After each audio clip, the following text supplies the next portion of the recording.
Chers amis, bonsoir à tous. Il est difficile de se connecter, ce qui a fait que nous avons loupé ce rendez-vous la semaine dernière. Mais ce n'est pas grave puisque nous le reportons à aujourd'hui. Voilà, donc je vous propose ce soir, justement comme d'habitude, je n'ai pas le temps forcément de répondre à toutes vos questions. Bonsoir à tous. Eh bien, alors je vais vous souhaiter une bonne année comme on le faisait jadis. Vous voyez, il y a une manière de christianiser vos vœux, et je pense que ça c'est important si on veut que se diffuse la parole de Dieu. On disait bonne année, bonne santé et le ciel à la fin de vos jours. Voilà.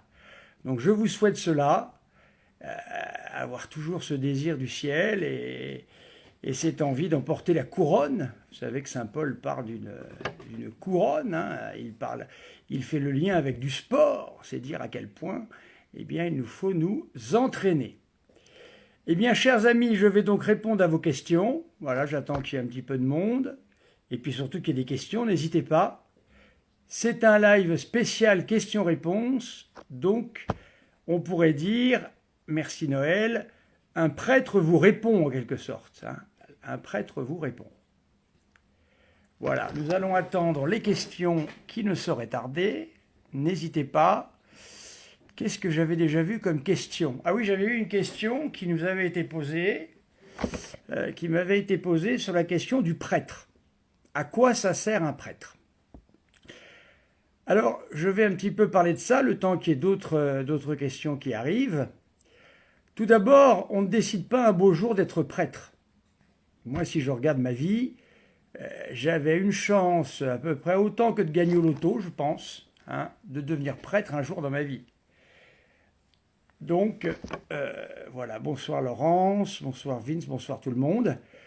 Donc, on ne devient pas prêtre parce qu'on décide de le devenir un beau jour. On est appelé à devenir prêtre.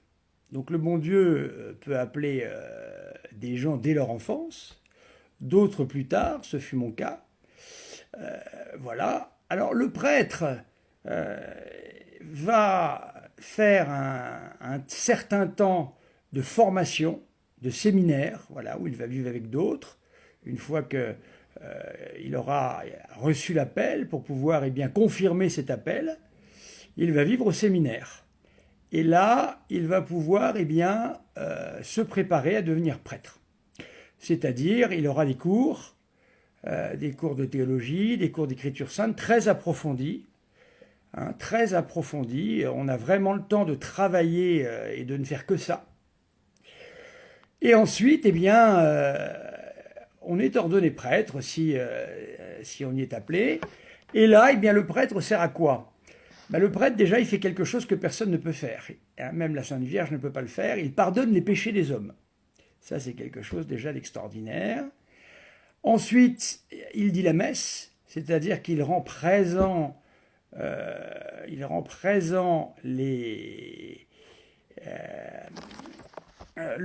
bon Dieu au milieu de nous, voilà, hein, il va consacrer le pain et le vin. Voilà, il est là pour, en 3 mots, il enseigne, il est là pour ça, pour aider l'évêque à enseigner, à sanctifier, c'est-à-dire faire que les gens deviennent plus saints. Donc enseigner, sanctifier, voilà, il est là ensuite pour administrer les sacrements. Voilà, c'était pour démarrer. Alors une première question. Comment Adam et Ève peuvent exister avec les découvertes des dinosaures? Bon. Il est évident que, déjà, attention, la science, etc., il faut savoir qu'aujourd'hui, plus que jamais, les scientifiques sont loin d'être d'accord dans tous les domaines liés à la paléontologie, hein, tout ce qui... Il y a énormément de sciences qui existent autour de cette question d'Adam et Ève, donc tout le monde n'est pas d'accord sur la question. L'Église, elle, nous dit que 2 choses, c'est Jean-Paul II qui nous l'a dit dans un document qui était sorti. On peut accepter la théorie de l'évolution à 2 conditions.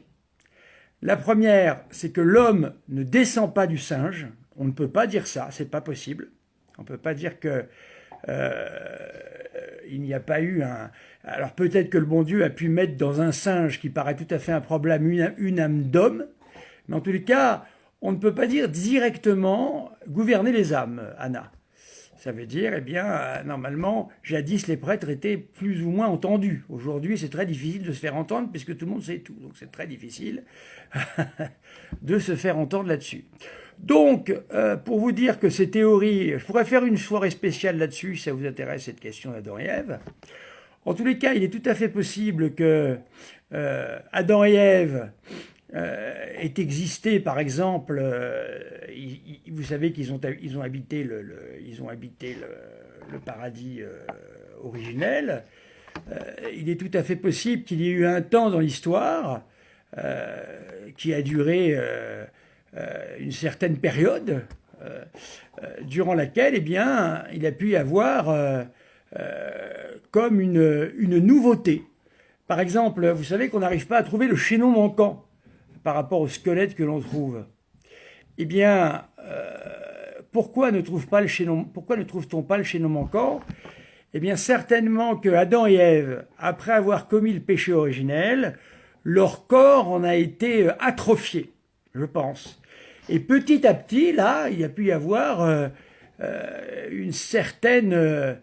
peut-être un homme préhistorique, c'est tout à fait possible, mais ce serait le fait de la condamnation qu'on a reçue ici-bas. Donc il est tout à fait possible que les hommes préhistoriques, c'est-à-dire des hommes de nature déchue par le péché originel, aient vécu au milieu de dinosaures. Cela ne pose aucun problème. Mais ce sont des hommes, ce ne sont pas des singes.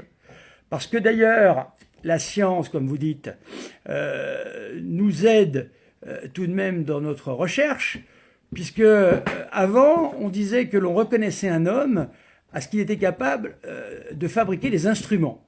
Aujourd'hui, on s'est aperçu qu'il y a des animaux très évolués qui étaient capables aussi de se fabriquer des instruments. Eh bien, maintenant, on sait que les hommes préhistoriques, aussi loin que l'on puisse aller, eh bien, bonsoir Livio, bonsoir à tout le monde, aussi loin que l'on puisse aller, enterraient leurs morts.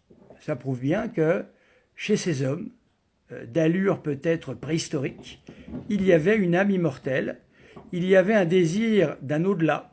Quand on voit les grottes de Lascaux, je ne sais pas si vous les avez vues déjà, c'est assez formidable. Hein. Moi, je dois dire que j'aimerais que la peinture actuelle soit du niveau de Lascaux. Hein. Vous voyez ? Donc, je pense que c'est ça la réponse.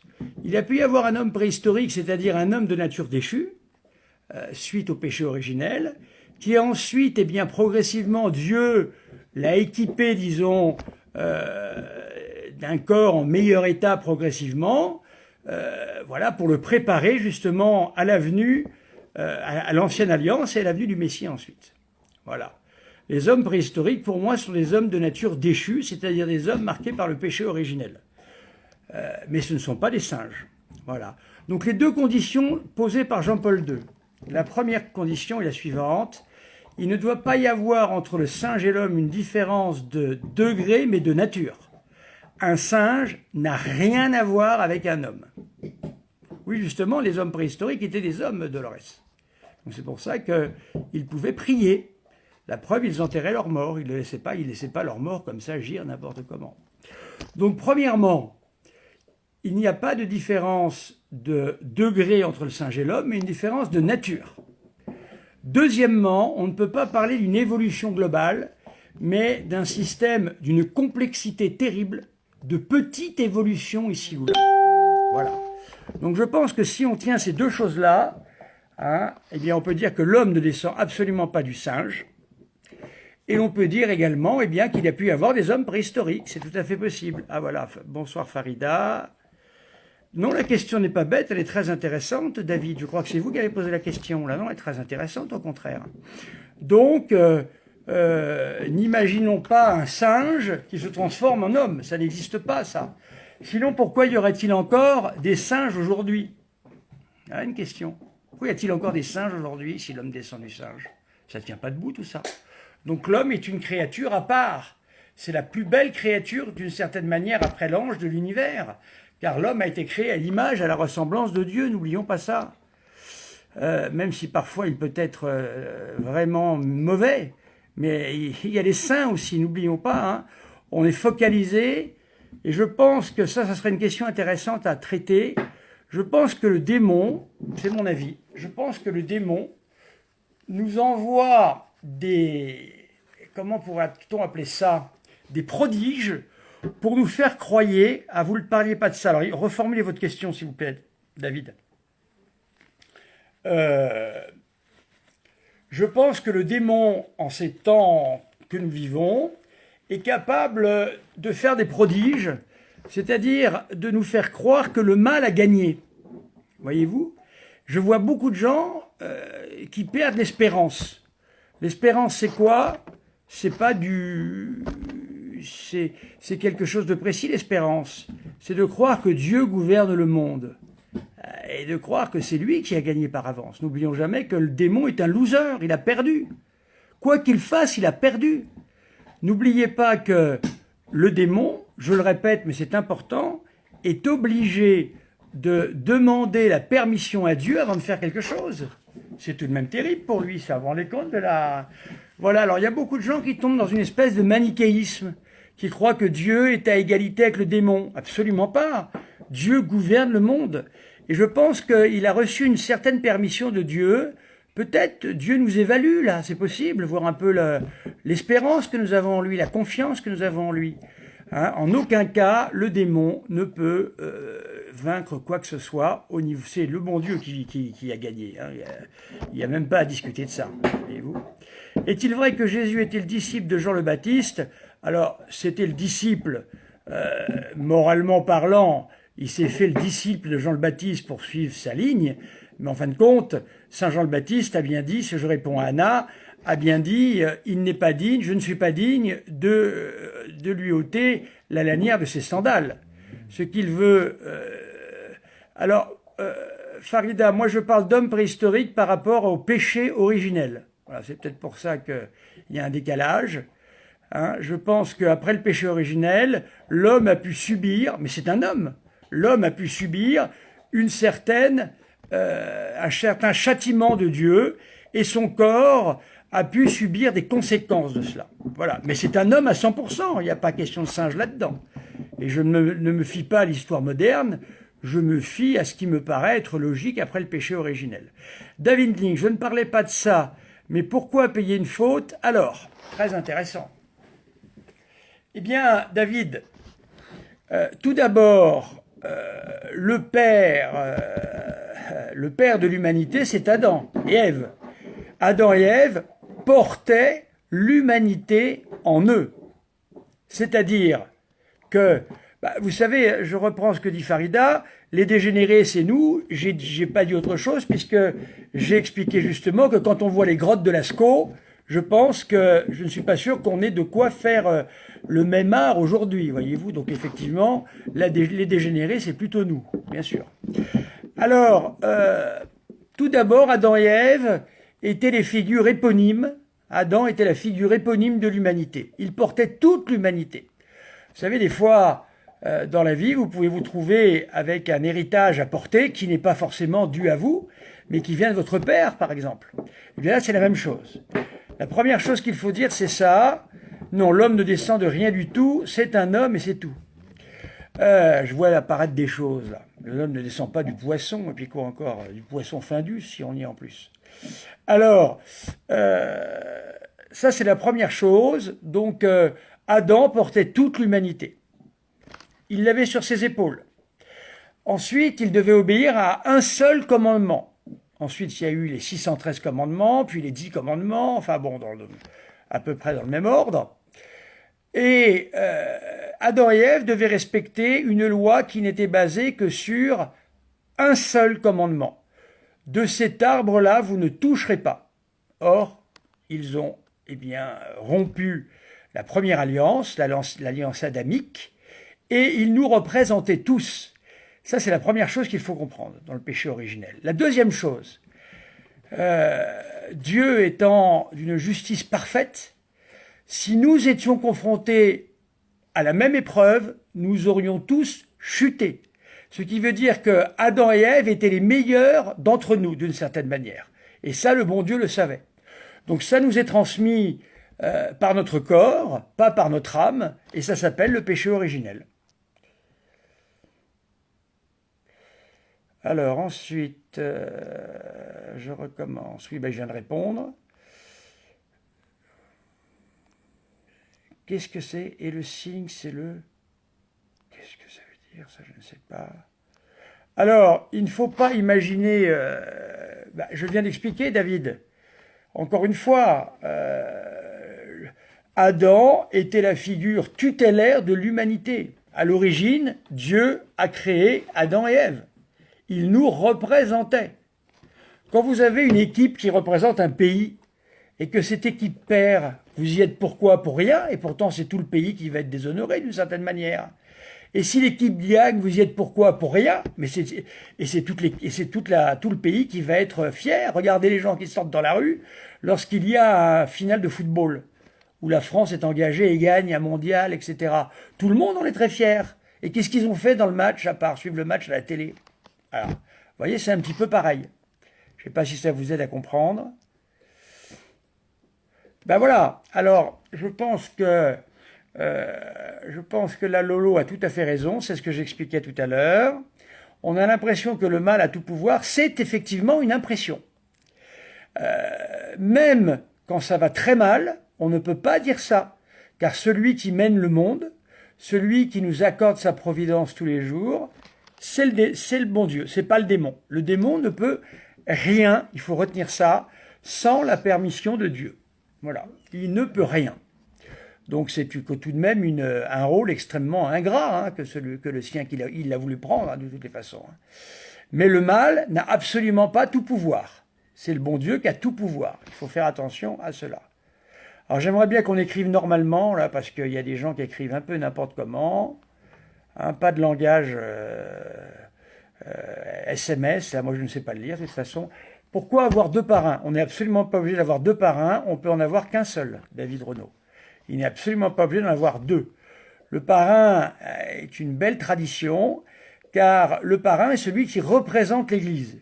C'est pour ça qu'aujourd'hui on a beaucoup de gens qui sont parrains et marraines de baptême et qui ne fréquentent jamais l'église. On perd un petit peu le sens de ce qu'est un parrain et une marraine. Mais on n'est pas obligé d'avoir un parrain et une marraine, on peut avoir ou l'un ou l'autre. Notre Seigneur a vaincu le monde, tout à fait. Le rationalisme, je ne sais pas ce que c'est que le rationalisme. Dans le cas que vous soulevez là, ça c'est Marie-Lou qui nous parle d'un rationalisme, j'aimerais savoir de quoi elle parle. Olivier, beau prénom. On peut aller loin avec l'imaginaire lorsque l'on ne sait pas. Alors, c'est pas l'imaginaire là que je suis en train de dire, c'est la tradition du monothéisme. Voilà, donc c'est pas l'imaginaire. Oui, je l'ai déjà dit, ça, sur les hommes préhistoriques. J'ai déjà dit que c'est pas parce que ce sont les hommes préhistoriques qu'il faut les prendre pour les abrutis. Bien au contraire, ce sont des hommes qui étaient peut-être plus évolués que nous. Cependant, ça c'est la position liée au péché originel, je pense que dans leur corps, perdant ce que l'on appelle les dons préternaturels, les dons préternaturels que possédaient Adam et Ève et qu'ils ont perdus au moment du péché originel, eh bien, ils ont subi quelque chose dans leur corps. Voilà. C'est mon avis, et la foi catholique penche plutôt vers cette solution-là.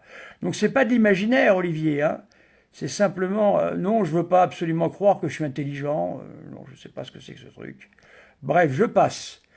Je fais pas de ces lives pour me préoccuper de gens qui en plus disent un peu n'importe quoi. Alors, j'ai tellement écouté Jean... Il a su qu'il était à l'arrivée de la colombe. Je ne sais pas ce que ça veut dire. Je ne comprends pas cette question. Comme Marie-Madeleine porte à la foi, attention quand même aux écrits, là, les apôtres, A-P-A-U-T-R-E. L'homme descend du poisson, bien sûr. Il descend même de la crevette. De la crevette qui sort elle-même de la paella. C'est n'importe quoi. Adam et Ève ont existé pour de vrai. Oui, ils ont existé pour de vrai. Voilà. Parce qu'il y a eu à l'origine, si on est catholique, évidemment, je parle pour les catholiques, là, hein, ils ont existé pour de vrai. La preuve, il y a eu le péché originel qui ont été commis par Adam et Ève. C'est la foi catholique que je professe là. On peut ne pas être d'accord avec la foi catholique. Dans ces cas-là, on peut, on peut dire autre chose, évidemment. Ce n'est pas une métaphore, c'est tu. Alors, pour vous répondre, Anna, très précisément, aïe aïe aïe, petit problème. Pour vous répondre, Anna, très précisément, là, oui, c'est bien, Christelle. Là, le livre de la Genèse est un livre historique et non pas. La Genèse est une part de notre histoire. Non, l'arbre n'était pas le fruit de la passion. On peut imaginer que la tentation qui a eu lieu à l'origine n'était pas liée directement à un arbre. L'auteur de la Genèse, car tout de même tout ça est biblique, vous pouvez le mettre en cause, mais c'est biblique, donc on ne peut pas le mettre en cause théoriquement. Les Juifs sont d'ailleurs très embêtés, car les Juifs parlent d'un péché d'imitation. Voilà, bah, nous parlons d'un péché originel. Est-ce que les personnes qui se font... Oui, alors, ce n'est pas du tout recommandé que de se faire incinérer, mais il est fort possible qu'un jour, nous soyons tous obligés de passer par là, car au niveau des normes sanitaires, ils sont en train de nous préparer des choses aussi. Alors, vous savez, il ne sera peut-être pas possible toujours de se faire enterrer tel qu'on l'a connu jadis. Ben, ils n'étaient pas parfaits, hein. C'est pas parce qu'on est meilleur, David, qu'on est parfait. La preuve, Satan. D'où vient Satan? Satan était un ange. Il a chuté. Pourquoi a-t-il chuté? Voilà, il a chuté. Il a eu. Moi, je vous dis la foi catholique, là. Hein. Si vous n'êtes pas d'accord avec la foi catholique, évidemment, bon. Après, vous pouvez penser ce que vous voulez. Moi, je vous parle de la foi catholique. Mais je me moque pas du poisson. C'est dramatique. Voyez-vous, la plaisanterie aujourd'hui, on peut même plus se moquer des poissons maintenant. Voilà, ça devient dramatique. Donc, s'ils étaient meilleurs que nous, encore une fois, le démon était un ange, et même pire que ça, même mieux que ça, un archange. Pourquoi a-t-il chuté? Voilà. C'est dommage qu'on puisse pas virer des gens, parce qu'il y a vraiment des gens insupportables. Voilà, très bien. C'est le temps qui nous sépare, Olivier. Ben, écoutez, vous irez dans un trou à la fin de votre vie. Voilà. C'est la désobéissance qu'on leur reproche, effectivement. Qui est-ce qui a dit cette chose? C'est David. Voilà. C'est la désobéissance, tout à fait. Tant que la terre est une boule qui tourne, bon, on va le laisser, lui. Votre avis sur Rome qui accepte? Écoutez, c'est lamentable. Totalement lamentable. Voilà, c'est absolument opposé à la morale. Voilà, donc certainement pas, on ne peut pas accepter des choses tirées de souches de bébés avortés, c'est impossible, on ne peut pas, c'est contraire à la morale catholique.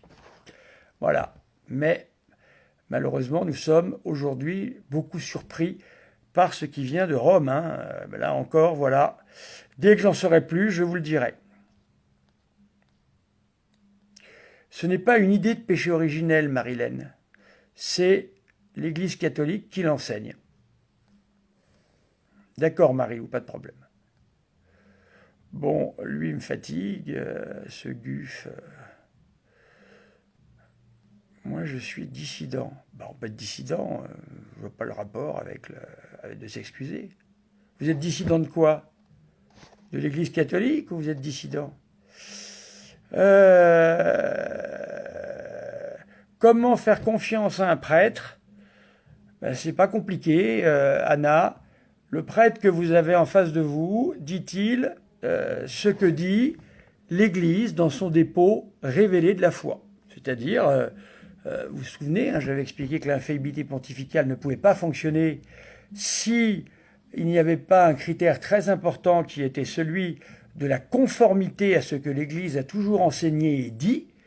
Donc, si vous avez un prêtre qui vous raconte n'importe quoi, il y a peut-être des problèmes, il faut changer de prêtre. Voilà. Donc on juge un prêtre non pas à ce qui nous plaît ou qui ne nous plaît pas, mais à ce qu'il enseigne, ce que dit l'Église. Voilà. Moi, je ne me suis pas fait prêtre pour enseigner autre chose que ce que dit l'Église. Sinon, j'aurais fait autre chose. Voilà la réponse. Je viens de répondre à Laurence. Elle dit n'importe quoi déjà. Oui, je me souviens. Pas de problème, Marilou. Mais en 2020, il y a des familles avec seulement des femmes. Bah, écoutez, c'est formidable. Vous savez bien que c'est pas accepté par l'Église. Alors,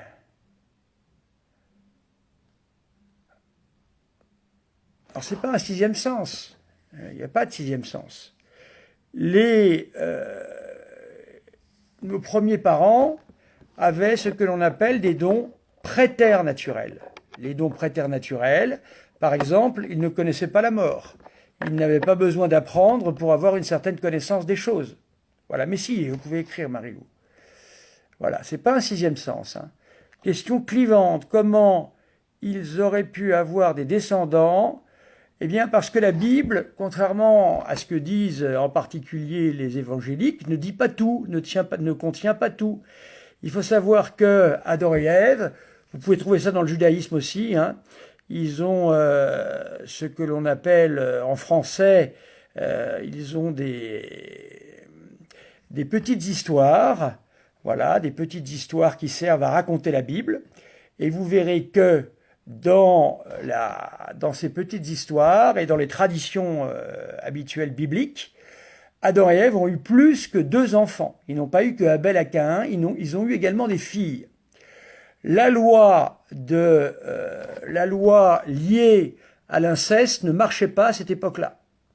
Le bon Dieu fait les lois, le bon Dieu fait ce qu'il veut.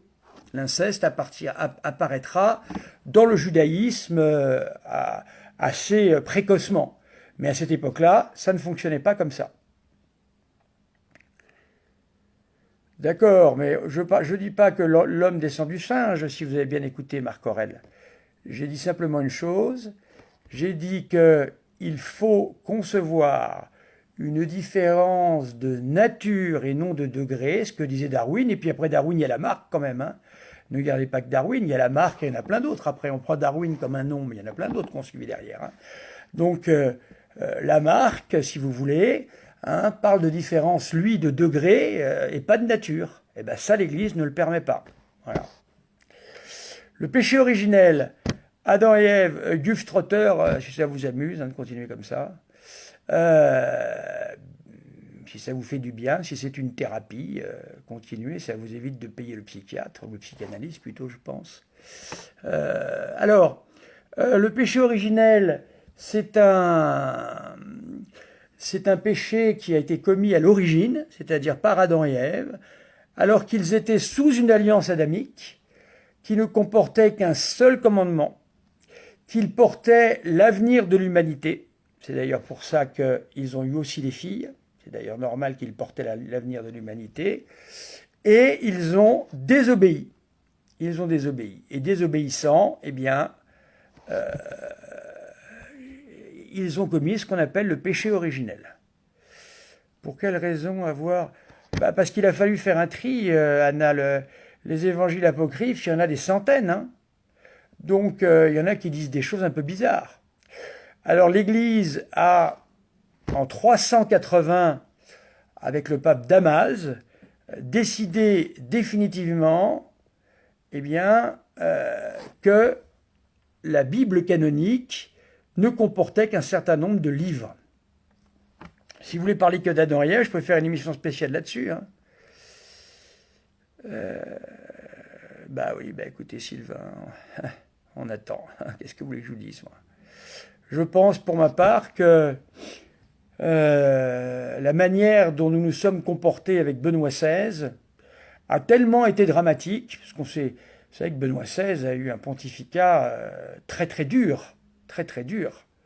Donc je pense que quand on se comporte comme ça avec un bon pape comme il l'était, derrière ça, c'est pas forcément aussi bon. Voilà.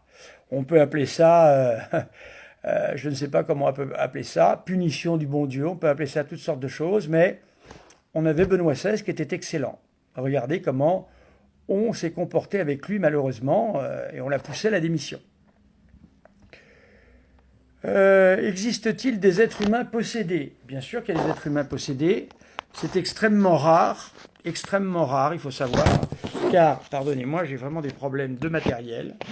Je fais ce que je peux. Il existe des êtres humains possédés, bien sûr. Donc le démon, à ce moment-là, prend leur corps, leur âme est mise en veilleuse d'une certaine manière, et c'est le démon qui va diriger ce corps. Le problème, c'est que le démon est un être qui ressemble à un sous-marin. C'est-à-dire que le démon ne cherche pas à être vu. Il cherche surtout à ce que l'on dise qu'il n'existe pas. Voilà. Donc dès lors qu'on dit qu'il n'existe pas, lui est satisfait. Donc évidemment, il y a des êtres humains possédés, mais c'est rare. C'est très très rare.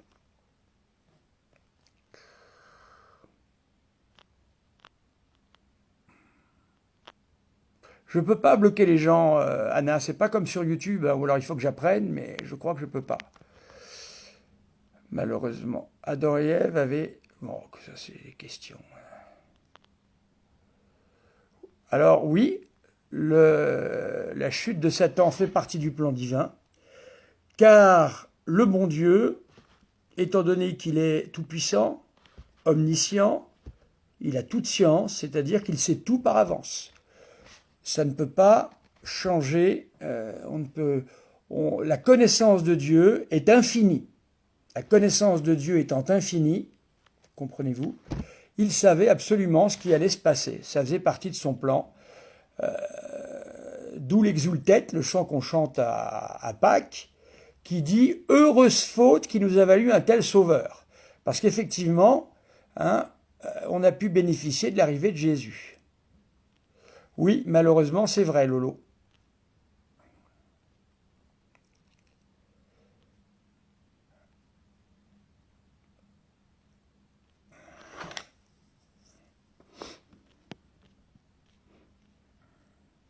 Est-ce que les défunts peuvent prier pour nous? Très bonne question.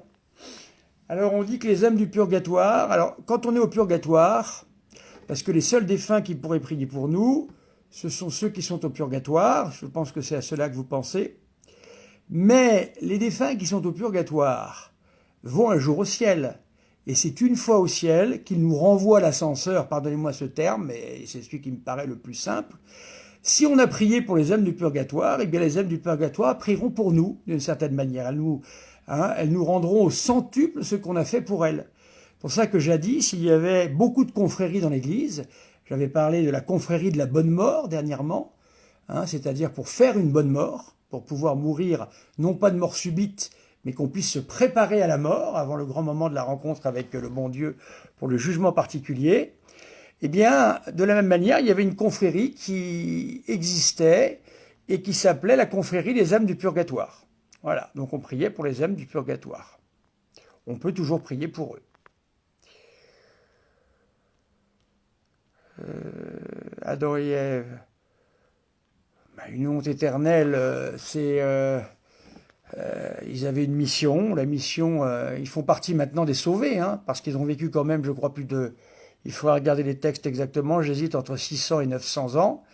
Ils ont payé ici-bas en ayant une vie terrible de labeur, donc je pense qu'ils ont pu justement retrouver grâce auprès du bon Dieu. Il y a certaines églises, nous aussi, on ne n'est pas habitué à le faire, mais on dit Saint Adam et Saint Ève. Voilà, on pourrait le dire. Le précepte de l'obéissance.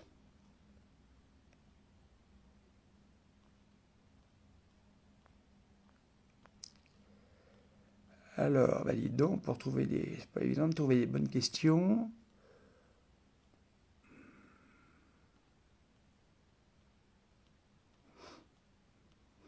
Macron est possédé, vous savez, on peut, alors il arrive un degré de mal où on peut douter de possession, Je pense que des gens comme Staline, par exemple, étaient possédés. Des gens comme Lénine étaient possédés.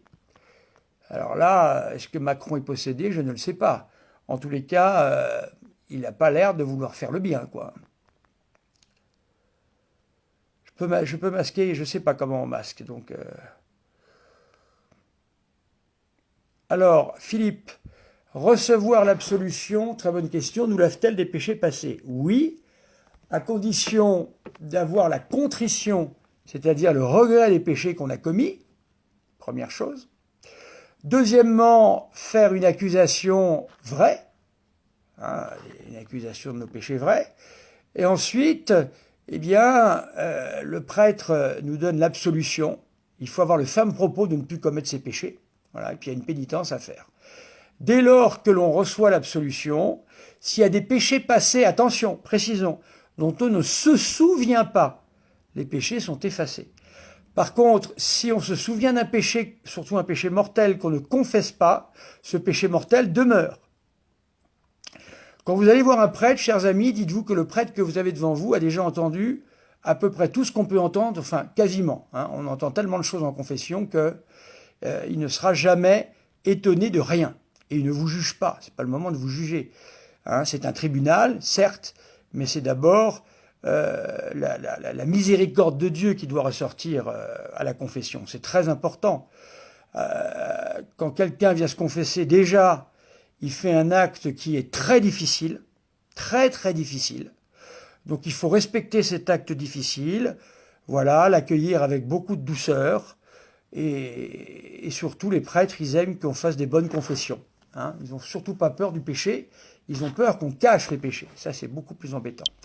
Que pensez-vous du monde Alors, attendez, il y a une manipulation que j'ai faite, voyez-vous, je suis revenu. Que pensez-vous du monde le mal, je l'ai dit tout à l'heure, Marilène, je pense qu'il y a beaucoup de mal dans le monde, on ne peut pas dire le contraire, mais je pense qu'il y a un phénomène que j'ai remarqué, à mon avis diabolique. Je pense que le démon et tous ses serviteurs, hein, il a beaucoup de serviteurs le démon, hein, eh bien, utilise des prodiges pour nous faire croire que ce monde lui appartient. Voilà. J'entends des gens qui me disent le monde appartient à Satan. Absolument pas. Le monde appartient à Dieu. Voilà.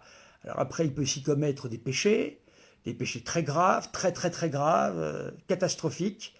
Mais cette espèce de désespoir qui fait dire à des gens que le mal a enveloppé le monde, je ne peux pas croire ça. Ou alors on ne croit pas en Dieu tout-puissant. On pense que Dieu a été vaincu par le démon ou je ne sais quoi, voyez-vous. C'est pour ça que je suis très gêné avec ce genre de choses. Je ne pense pas que le mal a recouvert l'étendue du monde. Je pense véritablement que le démon continue à travailler, beaucoup, beaucoup, beaucoup, beaucoup, ça c'est certain. Que les hommes s'éloignent particulièrement de Dieu, ça c'est de plus en plus vrai. Et je pense que eh bien, le démon use de ses prodiges pour nous faire croire qu'il a plus d'importance qu'il n'en a vraiment. Voilà. Et je pense qu'il faut penser souvent à ça. Sinon, il y a le risque de se désespérer. Il y a le risque de perdre la foi. Faites attention. Voilà. Donc, rappelez-vous souvent ça. Alors, David, c'est une question très importante que vous posez là. Il faut savoir que Dieu accepte le mal. Dieu permet le mal dans le monde. Si Dieu ne permettait pas le mal dans le monde, il n'y aurait pas de mal dans le monde. Donc voulait-il l'existence du diable? Le diable a pris une décision libre. Les anges qui l'ont suivi ont pris une décision libre. Non, il ne voulait pas en tant que tel l'existence du diable, mais Dieu permet le mal.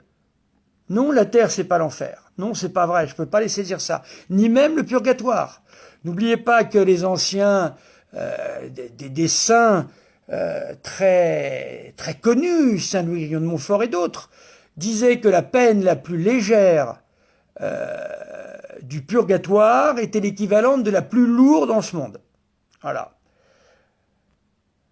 Alors, le libre arbitre, oui bien sûr, nous avons le libre arbitre. Vous voyez, les protestants par exemple, je pense que c'est une pensée protestante ou évangélique, parce que pour les protestants, il faut savoir une chose, les évangéliques, je ne sais pas, c'est très difficile, il y a une page sur internet qui s'appelle Dialogue entre catholiques et évangéliques, je n'y crois guère.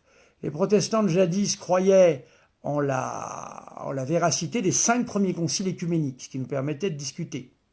Un évangélique ne croit que scriptura sola, la Bible, rien que la Bible. Donc je pense que les protestants pensent que l'on n'est pas capable de faire un seul acte libre par nous-mêmes. Ils pensent que pour eux, le péché originel a tellement pris l'homme que l'homme en est comme embourbé, il ne peut plus rien faire. D'ailleurs, Luther avait écrit un livre très célèbre qui s'appelait non pas le libre arbitre, mais le serf arbitre. Voyez? Donc pour eux, il suffit simplement d'avoir la foi en Dieu et ça suffit pour être sauvé. Voilà, l'amour vis-à-vis de Dieu. Or, notre Seigneur nous a dit, celui qui dit Seigneur, Seigneur, c'est pas ça qu'il sauvera à la fin du temps. Saint Jacques nous a parlé des œuvres également, voyez-vous. Il y a des œuvres qui nous sont demandées. Donc je pense que c'est une pensée protestante dans laquelle nous sommes. C'est-à-dire que on a une vision tellement sombre de l'homme, en oubliant qu'à l'instant où je vous parle, il y a des saints qui agissent quelque part. Forcément, le bon Dieu agit par sa providence, au moment où je vous parle. Or, nous sommes tellement obnubilés à l'heure actuelle par le mal, par le démon, qu'on lui donne une place extraordinaire. Moi, je pense qu'il ne faut pas penser au démon comme on en pense à notre époque. C'est pour nous mettre à l'épreuve, d'accord, mais je me souviens pas m'être inscrit quelque part, genre Koh-Lanta. Non, mais là, évidemment. Mais je vous dis, David, il faut peut-être que vous réfléchissiez à la question, lisez un catéchisme, regardez un petit peu. Mais sachez que, imaginez que, encore une fois, l'équipe de foot, ça vous a pas éclairé. Si une équipe de foot gagne, vous y êtes pourquoi? Pour rien, et pourtant vous serez très heureux. Donc de la même manière, Adam, eh bien, s'est laissé prendre au péché originel, eh bien nous sommes tous, étant donné que nous avons un corps humain, nous avons tous reçu un corps marqué par le péché originel, mais pas une âme. Voilà. Faut que vous ayez, David, je pense qu'il faut peut-être, vous savez, il faut méditer sur tout ça. Hein. C'est pas simple. Hein.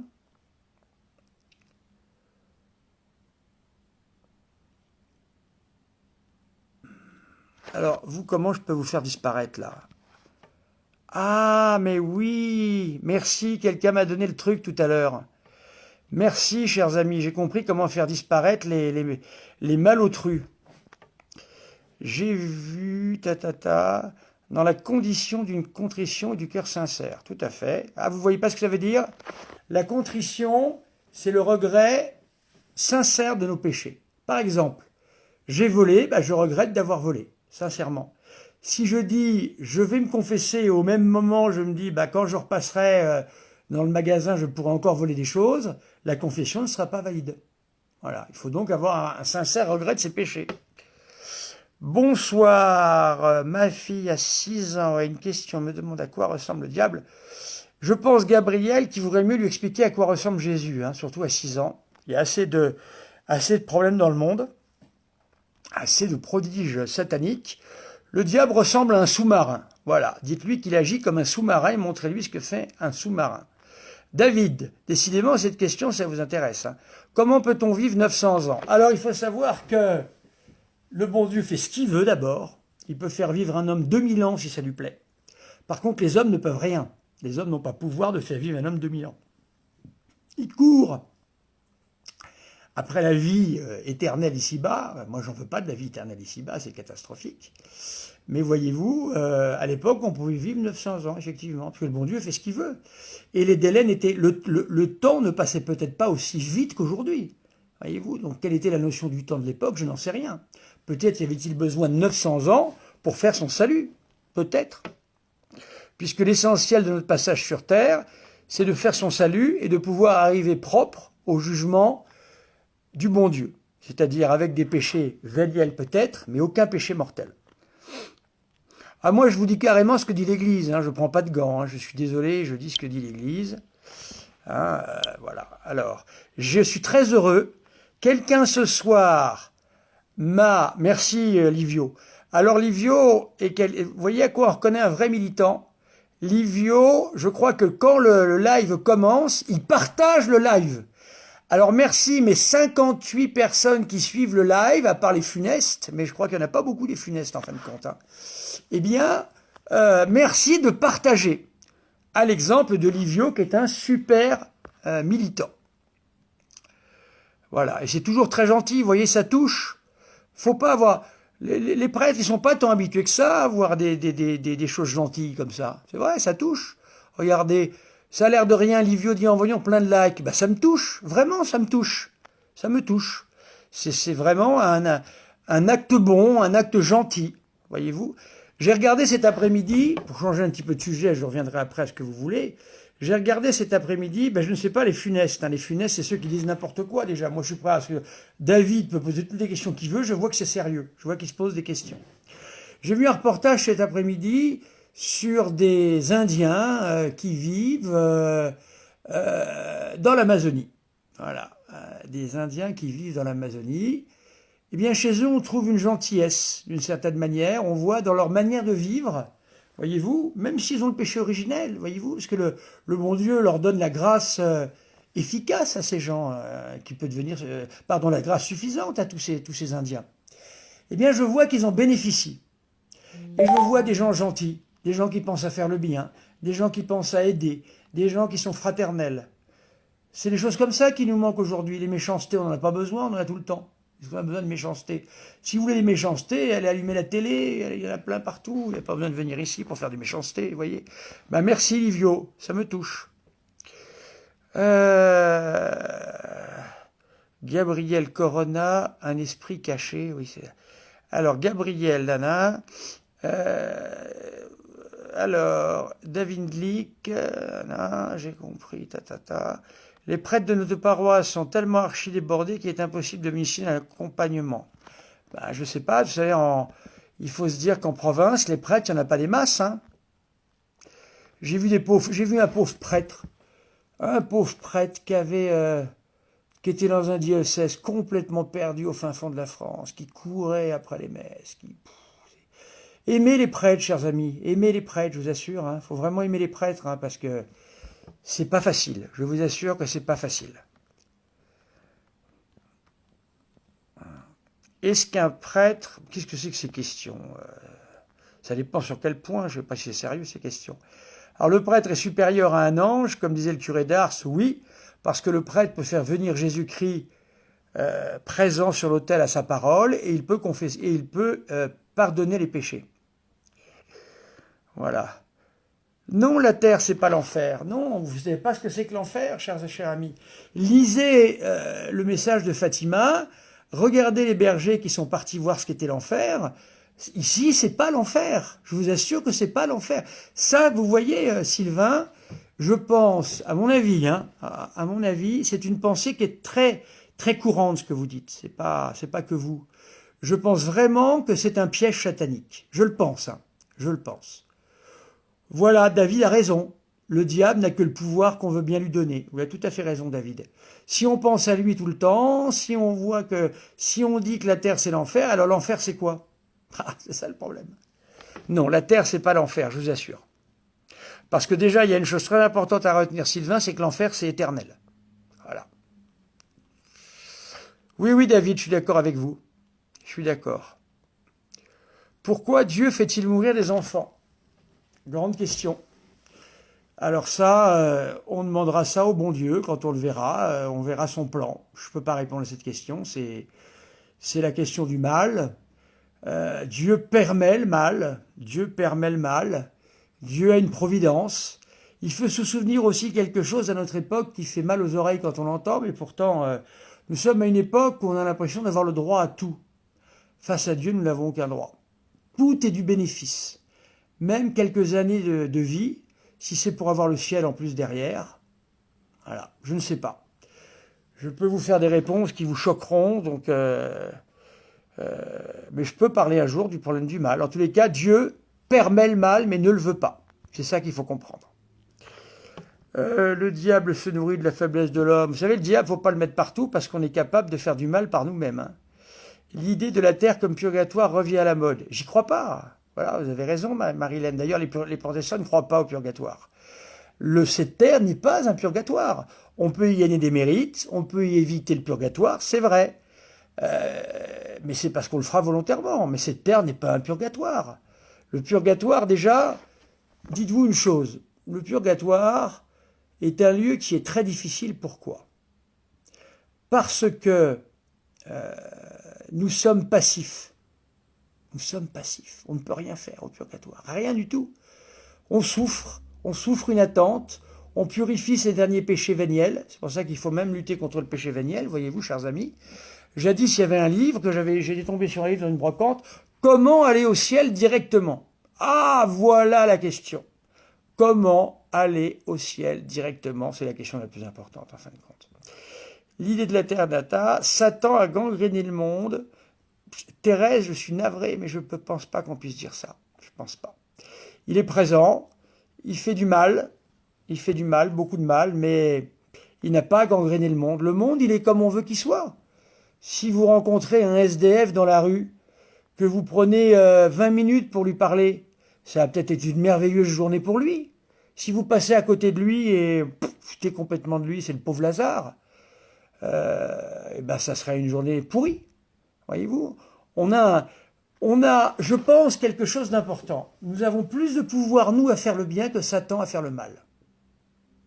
Parce que nous pouvons faire le bien sans permission. On n'a pas besoin de demander la permission à Dieu, on fait le bien si on veut faire le bien. Satan doit demander la permission pour faire le mal. Voilà. Donc, vous comprenez, hein, je pense que ce que je viens de dire est important. Je répète la phrase, je pense que Satan a moins de pouvoir de faire le mal que nous de pouvoir de faire le bien. Vous pouvez transformer la vie d'un homme en une journée, en 20 minutes, en 30 minutes. Vous pouvez aller visiter quelqu'un qui n'est jamais visité, dans un hôpital, dans une prison, n'importe où. On peut faire du bien partout, partout, partout. On peut faire du bien. À tout moment, on peut faire du bien à des gens. Une bonne parole, regardez Livio. Il m'a donné une parole qui m'a touché au moment où il me l'a donnée, ben, il m'a fait du bien. C'est un bien qui a été fait. Hein, au cours de ce live-là, Satan va faire beaucoup moins de mal que vous ferez de bien. Mettez-vous ça en tête, je vous assure. C'est très important pour notre foi, pour tout.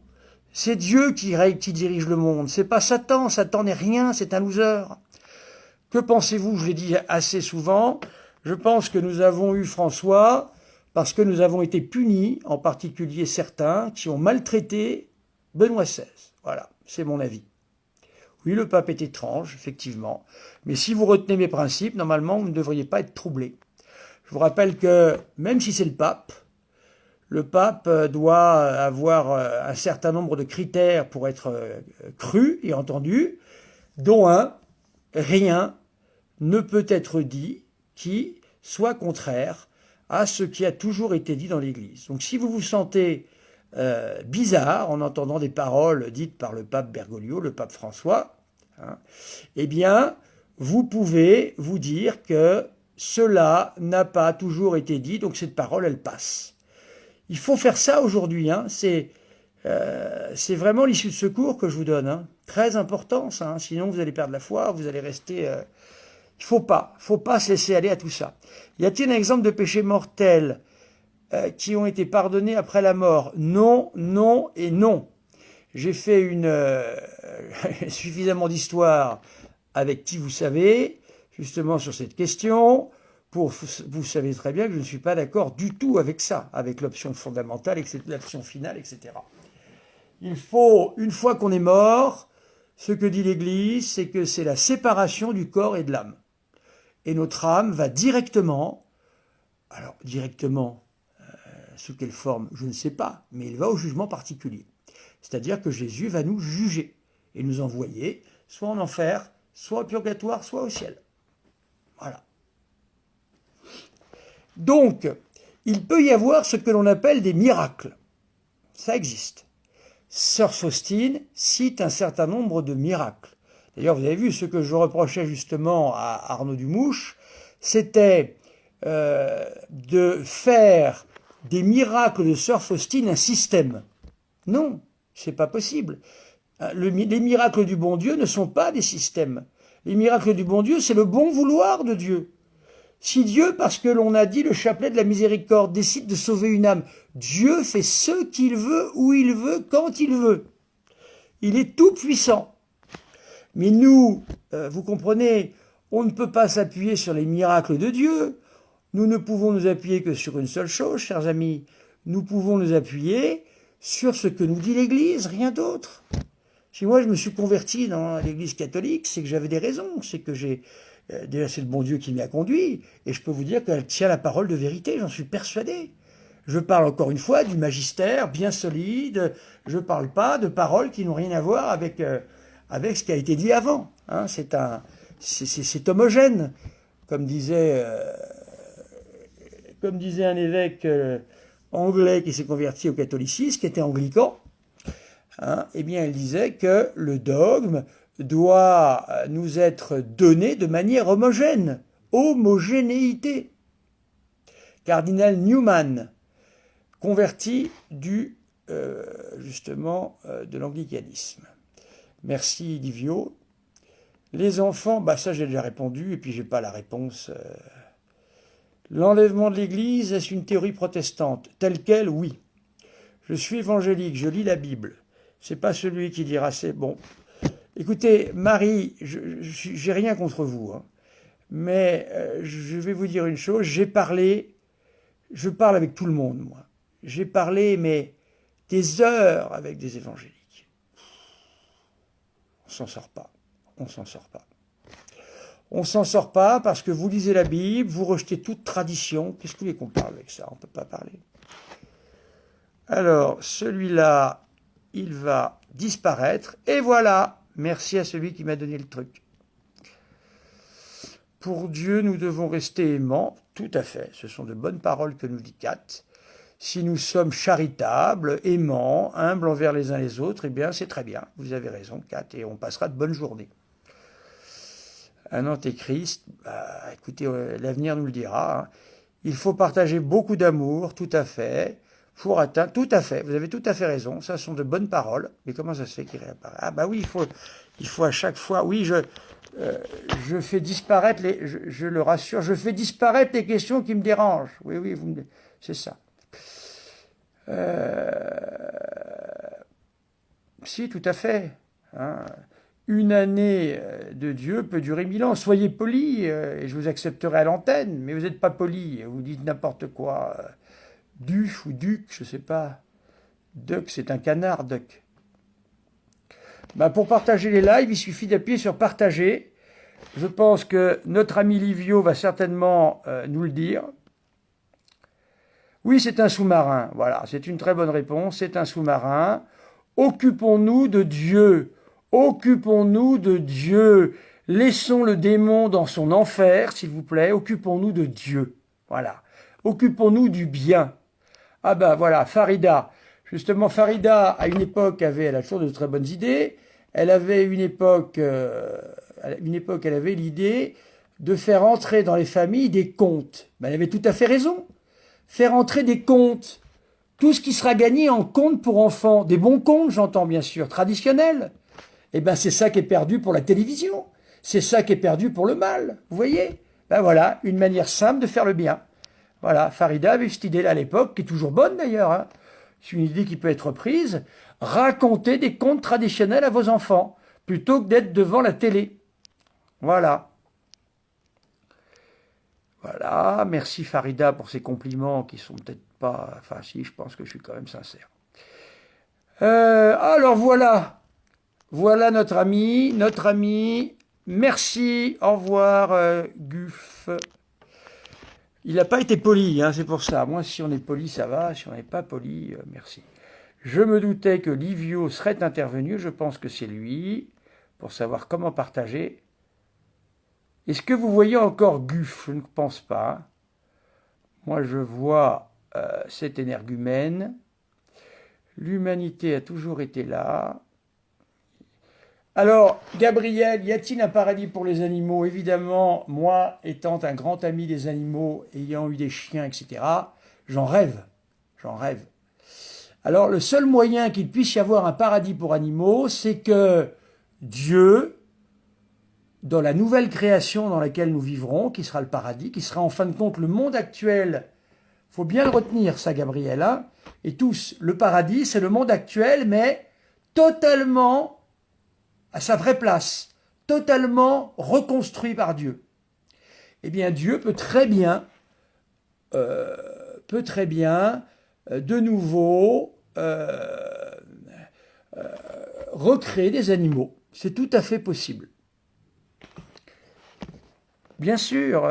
Alors, même en état de péché mortel, on peut faire du bien. Même en état de péché mortel, on peut prier. Bien sûr, heureusement, sinon comment on en sortirait? On ne pourrait pas en sortir. Vous savez qu'un acte de contrition peut faire sortir du péché mortel, mais on ne sait jamais si on a fait un acte de contrition sincère. C'est ça le problème. C'est pour ça qu'il faut se confesser. L'Église n'a pas peur du péché. Les prêtres n'ont pas peur du péché. Je n'ai jamais eu peur du péché des gens. J'ai peur de ceux qui se croient sans péché. Il n'y a rien de pire que ça.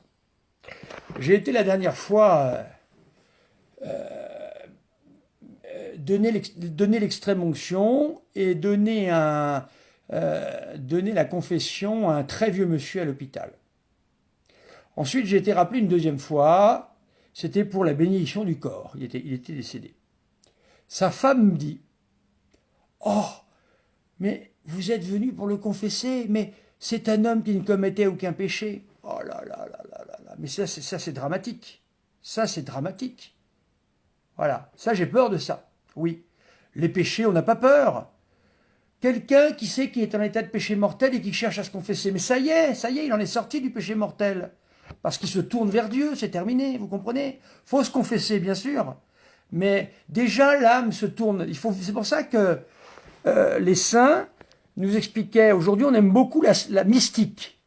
Ah, les apparitions, les âmes, on m'a parlé des âmes qui étaient des âmes, qu'est-ce que c'était? Des âmes privilégiées. Ben pour moi, l'âme privilégiée, c'est quelqu'un qui est en état de grâce. Hein. Bon. Aujourd'hui, on nous parle que de mystique. Les apparitions, les stigmates. Mais attendez, dans tout traité catholique, avant la mystique, il y a l'ascèse. C'est-à-dire comment plaire au bon Dieu. La mystique, chers amis, c'est fait pour des saints. Sainte Thérèse d'Avila, quand une de ses sœurs lui disait « J'ai une apparition de la Sainte Vierge », elle lui disait « Ma sœur, mettez votre tablier tout de suite et allez éplucher les pommes de terre. » Elle avait bien raison. Vous savez que Sainte Thérèse d'Avila a toujours demandé à être délivrée des dons mystiques qu'elle avait. Bien sûr, elle avait le don de lévitation. Pendant l'oraison, elle était obligée de se faire attacher à une chaise ou à un banc. Elle suppliait le Seigneur de lui enlever tout ça. Les dons mystiques, c'est pas pour nous. C'est pas parce que quelqu'un a un don mystique que c'est un saint. Non, il peut y avoir des gens qui ont des dons mystiques et qui ne sont pas des saints. Voilà. Le plus important, c'est, comme on l'a dit tout à l'heure, la charité, hein, bien aimer le bon Dieu, l'amour qu'on a vis-à-vis des autres, les actes de gentillesse. Un acte de gentillesse, ça ne trahit rien du tout, un acte de gentillesse. Un acte de gentillesse sincère, c'est merveilleux, ça fait du bien. Ces Indiens que j'ai vus tout à l'heure, c'était merveilleux. Alors c'est un aventurier là qui est parti vivre la vie des Indiens. Vraiment, hein, c'est pas un film, hein. C'est sur YouTube. Et il s'est fait frère avec un des Indiens. Mais je voyais chez le cœur de cet Indien une beauté, une simplicité. Voilà, c'est ça. C'est ça qu'il faut viser. Non, laissez le diable où il est, laissez-le. Priez le bon Dieu qui vous en protège. Voilà, et ça suffira.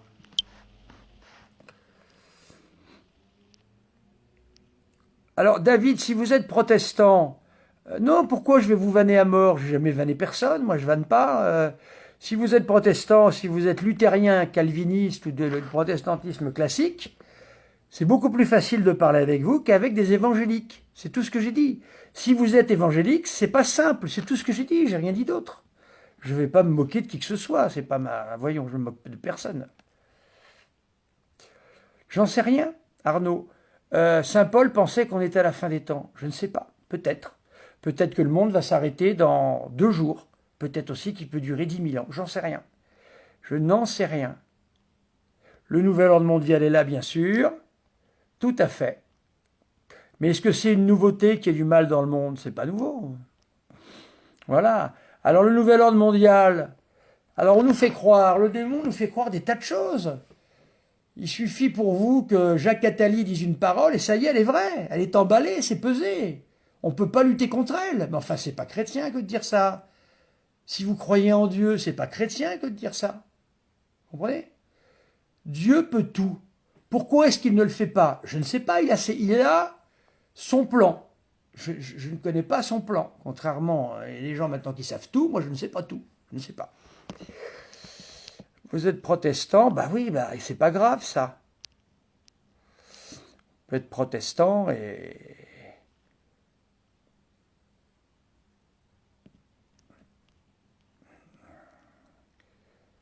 Alors, encore quelques petites questions et puis je vais vous laisser. Comment voulez-vous croire en un Dieu? Je sais bien, ce sont des épreuves terribles. Mais n'oubliez pas une chose qui est dure à entendre et qui pourtant est vraie, nous n'avons aucun droit vis-à-vis de Dieu. Tout ce que nous avons est dû à un don de Dieu. Tout, absolument tout. Donc il faut se dire que, au moment venu, on comprendra. Ayons confiance en Dieu, c'est important.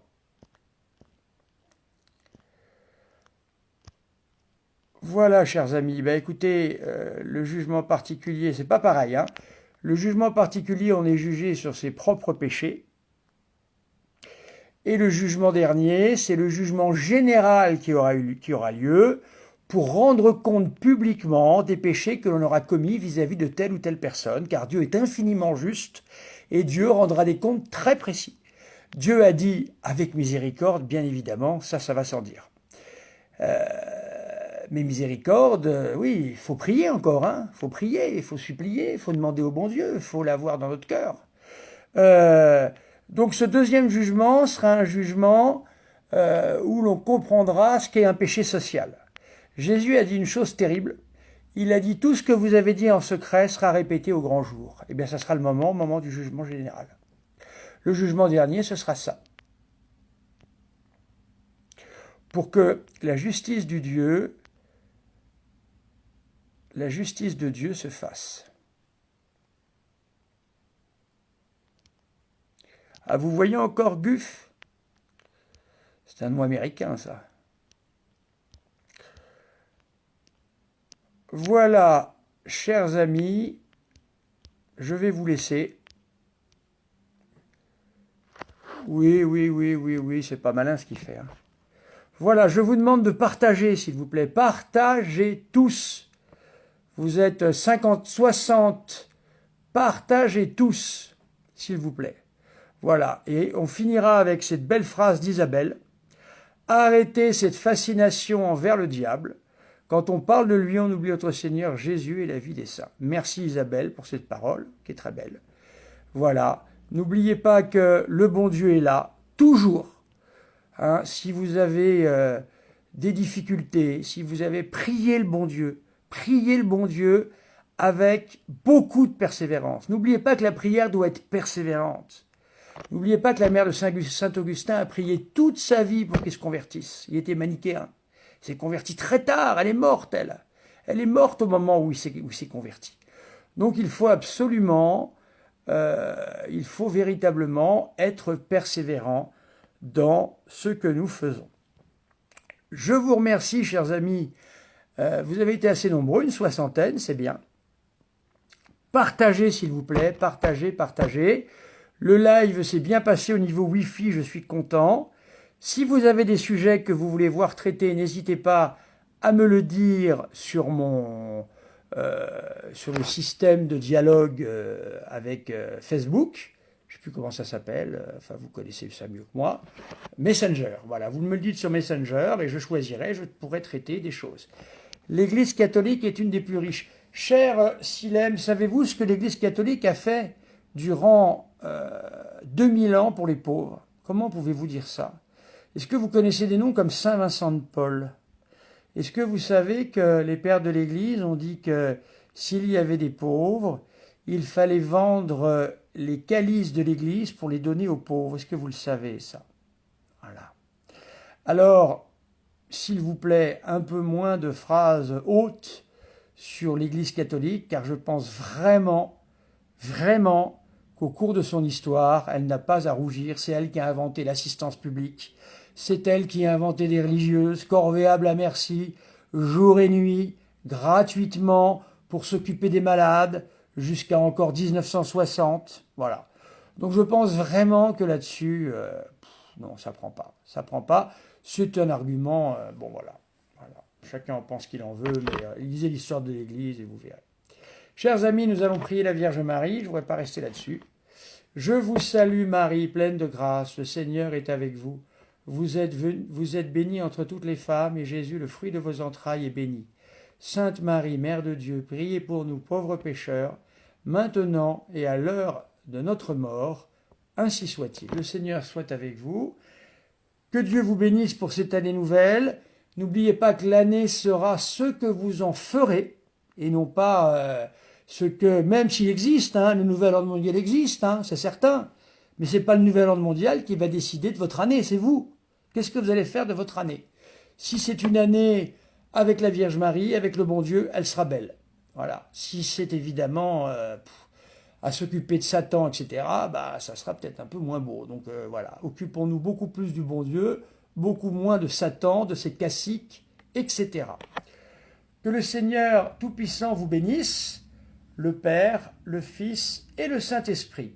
Allez bien en paix, il faut rester avec la paix dans notre cœur, normalement, on doit être en paix tout le temps. Il n'y a pas de raison de ne pas être en paix. Sinon, confessez-vous et vous verrez, la paix reviendra.